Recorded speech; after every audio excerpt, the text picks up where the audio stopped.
જય સ્વામિનારાયણ મિત્રો. આગળ આપણે બેટરીઓની ભણવાની શરૂઆત કરી હતી. બેટરીઓમાં આપણે એક પ્રાથમિક કોષ એટલે કે પ્રાથમિક બેટરીઓ, જેમાં તો કે લેક્લાન્સે કોષ અને જે બેટન સેલ એટલે મર્ક્યુરી કોષ, એની આપણે ચર્ચા કરી ગયા હતા. બરાબર. હવે બીજો પ્રકાર એમાં દ્વિતીયક કોષ. તો દ્વિતીયક કોષ કોને કહી શકાય એની વાત કરીએ. બરાબર. તો જે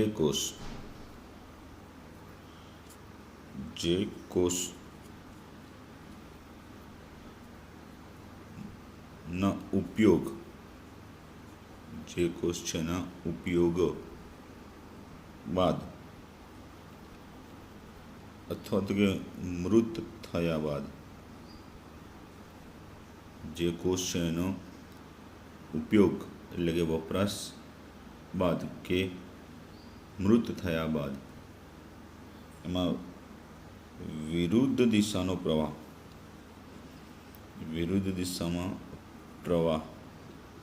વિદ્યુત પ્રવાહ પસાર કરી અને ફરીથી વિદ્યુત પ્રવાહ છે એને વિરુદ્ધ દિશામાં પસાર કરવાનો. એટલે એમાં શું થાય કે જે એનોડ છે કેથોડ થાય અને કેથોડ છે એનોડ બની જાય. એટલે વિરુદ્ધ દિશામાં પ્રવાહ પસાર કરી અને એ કોષને ફરી પુનર્જીવિત કરી શકાય. એનો મતલબ કે એને ચાર્જિંગ કરી શકાય. ફરી પુનર્જીવિત કરી શકાય એટલે એનો મતલબ શું થયું કે એને શું કરી શકાય છે? ચાર્જિંગ કરી શકાય છે. બરાબર મિત્રો. તો એવા કોષને શું કહી શકાય છે? દ્વિતીયક કોષ. ફરીથી કહીશું કે જે કોષનો ઉપયોગ થયા બાદ કે મૃત થયા બાદ વિરુદ્ધ દિશામાં પ્રવાહ પસાર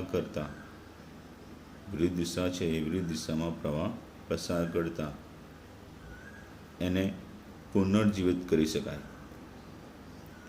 એ કોષને ફરી પુનર્જીવિત કરી શકાય એટલે કે ચાર્જિંગ કરી શકાય. તેને દ્વિતીયક કોષ કહે છે. આ દ્વિતીયક કોષોની અંદર ઘણી બધી ચાર્જિંગ અને ડિસ્ચાર્જિંગ પ્રક્રિયાઓ થાય છે. એમાં ઘણી બધી શું થાય? ચાર્જિંગ અને ડિસ્ચાર્જિંગ પ્રક્રિયાઓ થાય છે.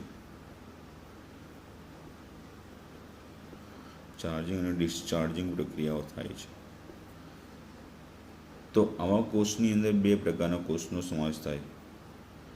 એક લેડ સંગ્રાહક કોષ અને બીજું નિકલ કેડમિયમ સંગ્રાહક કોષ. તો આ બે કોષોનો સમાવેશ થાય છે. શાની અંદર? આ દ્વિતીય કોષની અંદર. તેમાંનો આપણે એક લેડ સંગ્રાહક કોષ જોઈએ. તો લેડ સંગ્રાહક કોષ એ દ્વિતીયક કોષ છે એની અંદર સૌથી અગત્યનો દ્વિતીયક કોષ છે. લેડ સંગ્રાહક કોષ એ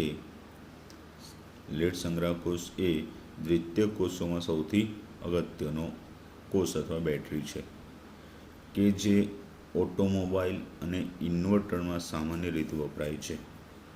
જે સામાન્ય રીતે ક્યાં? ઓટોમોબાઈલ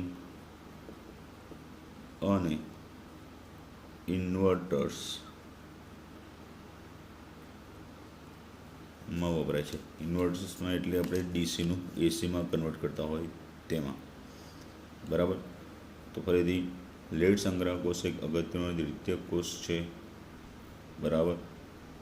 તે સામાન્ય ખાસ ઓટોમોબાઈલ એટલે કે બધા પ્રકારના વાહનોમાં અને ઇન્વર્ટર્સમાં વપરાય છે.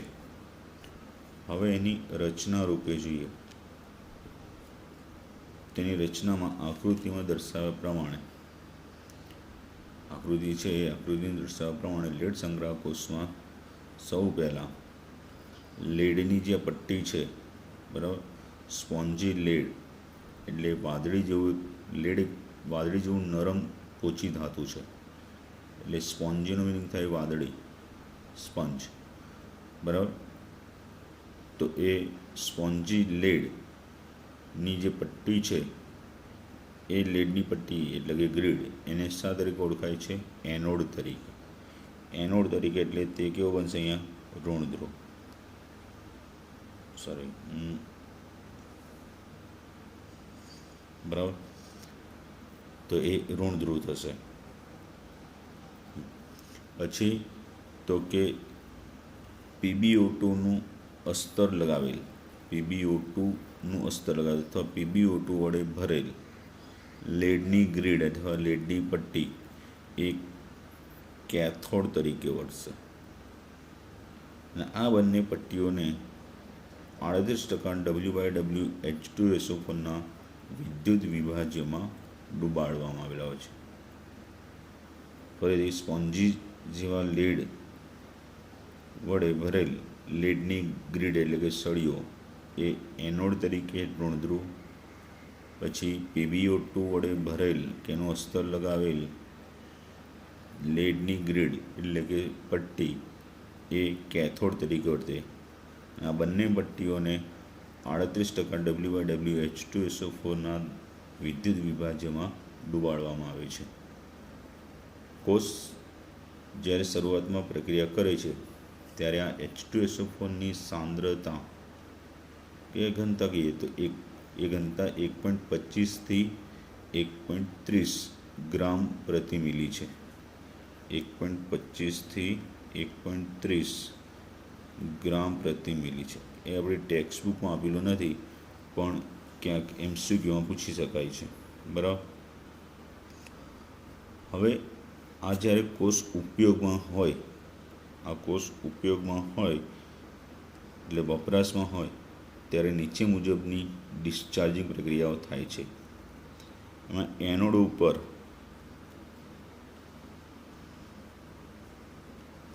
તો એનોડ ઉપરની વાત કરીએ તો એનોડ ઉપર શું થશે? જે લેડનો સળિયો છે, બરાબર, એનું ઓક્સિડેશન થશે. Pb કોની હાજરીમાં? SO4-2ની હાજરીમાં, બરાબર. H2SO4ના 3 ડૂબાડ્યું છે ને, એટલે SO4-2ની હાજરીમાં એનું ઓક્સિડેશન થશે એટલે PbSO4 બને. તો Pbમાંનો ઓક્સિડેશન 0, એમાંથી Pb+2 બને એટલે કેટલા? 2 ઇલેક્ટ્રોન મુક્ત કરશે, બરાબર મિત્રો. હવે કેથોડ ઉપર તો કેથોડ ઉપર શું થશે કે PbO2નું જે સ્તર છે એ PbO2નું સ્તર H2SO4ના સંપર્કમાં આવે એટલે H+ની હાજરીમાં SO4-2ની હાજરીમાં ઇલેક્ટ્રોન મેળવી એનું રિડક્શન થઈ અને શામાં? PbSO4માં રૂપાંતર થાય. શામાં રૂપાંતર થાય છે? PbSO4માં. વીજભાર સંતુલિત કરવા માટે અહીંયા -2 એટલે -4 એટલે 4H+ લખવા પડે. એટલે છેલ્લે પરિણામે એમાં પ્રક્રિયામાં 2H2O 2 મોલ પાણી ઉત્પન્ન થશે, 2H2 ઉદ્ભવશે, બરાબર.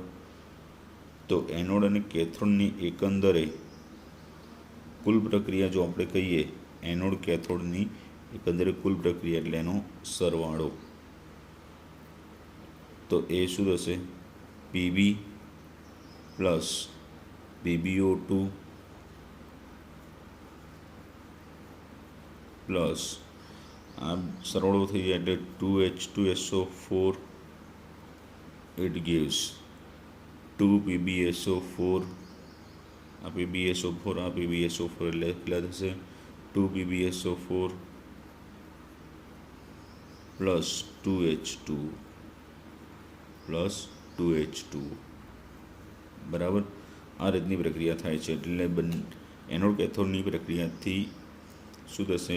એમના પર PbSO4નું સ્તર જમા થાય છે, બરાબર મિત્રો. તો આ શાની વાત કરી હતી આપણે?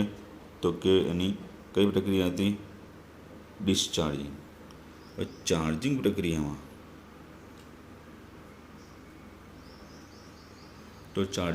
શું થશે કે જે આપણે હમણાં સમજી ગયા એ પ્રક્રિયાની જે ડિસ્ચાર્જિંગ પ્રક્રિયા છે એ ડિસ્ચાર્જિંગ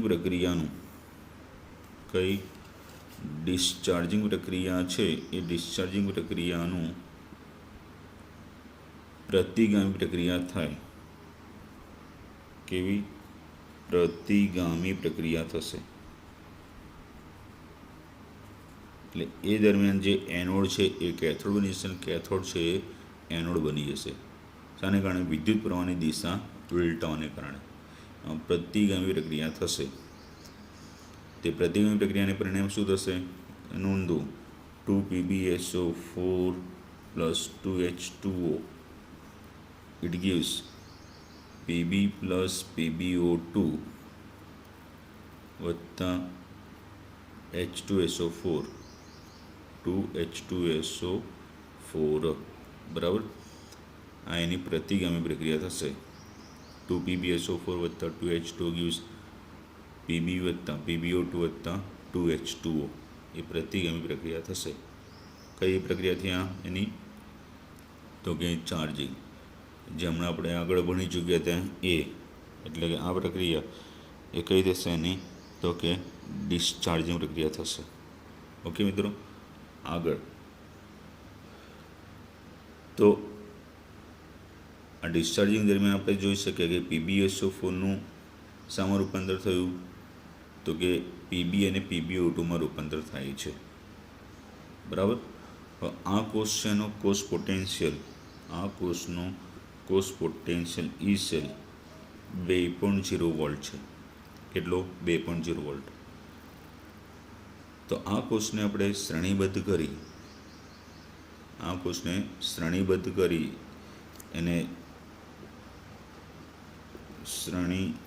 કરી એમાં આપણે 6 વોલ્ટ, 12 વોલ્ટ, 24 વોલ્ટ વગેરે મેળવી શકાય છે, કે જેના આધારે એમનો ઉપયોગ સ્કૂટર, કાર, ટ્રક જેવા ઓટોમોબાઈલ્સમાં એનો ઉપયોગ કરી શકાય છે. બરાબર. ચલો, એવો જ હવે આપણે બીજો દ્વિતીય કોષ તરીકે વાત કરીએ તો નિકલ કેડમિયમ કોષ છે. તો આ નિકલ કેડમિયમ કોષની વાત કરીએ તો આપણે કેવો એક દ્વિતીય કોષ છે. આ એક કેવો દ્વિતીય કોષ છે. હવે એમાં તો કે જેલી જેવા રોલમાં, જેલી જેવો જે રોલ હોય એ રોલ અને બીના સોડિયમ અથવા પોટેશિયમ હાઇડ્રોક્સાઇડમાં પુનઃ કાર્યરત કરી શકાતો નિકલ કેડમિયમ કોષ એની રચના આ રીતે દર્શાવેલી છે. શું કીધું? એક જેલી જેવો રોલ હોય અને ભીના સોડિયમ અથવા પોટેશિયમ હાઇડ્રોક્સાઇડમાં ડૂબાડેલા પુનઃ કાર્યરત કરી શકાતો એવો નિકલ કેડમિયમ કોષની રચના આ પ્રમાણે આપણે દર્શાવેલી છે આકૃતિમાં. એ પ્રમાણે થશે. બરાબર મિત્રો. હવે એમાં એની રચનામાં જે એનોડ એટલે ઋણ પ્લેટ તરીકે શું હોય છે? તો કે કેડમિયમની પ્લેટ હોય છે. શાની? કેડમિયમ. અને ધનધ્રુવ એટલે કે કેથોડ તરીકે શું હોય છે? એમાં ઘન સોલિડ NiOH થ્રાઇસ. બરાબર. NiOH થ્રાઇસ હોય છે એની પ્લેટ. ચલ, તો આ નિકલ કેડમિયમ જે બેટરી છે એ બેટરીના ઉપયોગ દરમિયાન એની ડિસ્ચાર્જિંગ પ્રક્રિયા નીચે મુજબ છે. તે ડિસ્ચાર્જિંગ પ્રક્રિયા આ રીતે થશે કે એનો જે એનોડ CD પ્લસ કેથોડ એટલે ઘન NiOH થ્રાઇસ પ્રક્રિયા દરમિયાન જે એનોડ છે એનું ઓક્સિડેશન, સીડીનું ઓક્સિડેશન સીડીઓમાં અને NiOH થ્રાઇસના Na+3નું આમાંનો 0, આમાં એનો +3 ઓક્સિડેશન, આમાં એનો +2 થયો. તો આ જે કેથોડ રૂપે NiOH થ્રાઇસ છે એનું રિડક્શન શામાં? તો કે NiOH ટ્વાઇસમાં થશે, એના 2 મોલ. સંતુલન રૂપે એમાં પણ પાણી મુક્ત થશે.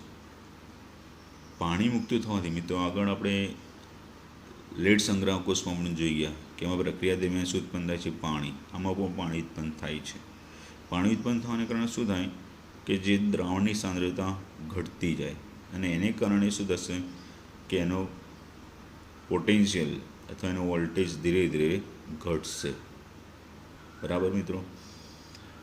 ચલો, તો આ રીતની એની કુલ કોષ પ્રક્રિયા થાય છે. તો નિકલ કેડમિયમ જે છે એ નિકલ કેડમિયમ કોષનું કે બેટરીનું એના આયુષ્ય દરમિયાન એનું આયુષ્ય છે એ આયુષ્ય જે લેડ સંગ્રાહક બેટરી છે એ લેડ સંગ્રાહક બેટરી કરતાં વધુ હોય છે, એના કરતાં વધુ. પણ એનું ઉત્પાદન ખર્ચ કેવો છે? મોંઘો છે. ઉત્પાદન ખર્ચ મોંઘો છે. બરાબર મિત્રો?